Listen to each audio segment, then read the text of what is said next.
We just watched episode 8 of season 2 of Peacemaker, which means we saw the finale of Peacemaker season 2.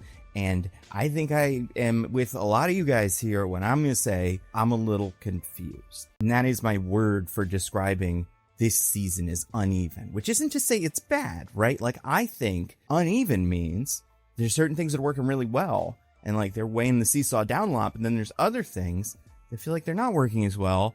And that makes the balance of the show feel kind of weird. Maybe ends up hurting the pacing and hurting the overall like arc of the series. Or maybe, make some parts of certain episodes not as interesting. Certain characters aren't as interesting as others because of the unevenness. And I think these James Gunn superhero projects have always been, at their core, cool with being uneasy, right? Like, they are not supposed to be this perfectly manicured, fully balanced thing. They like to think, and Superman says, it's like they're punk rock.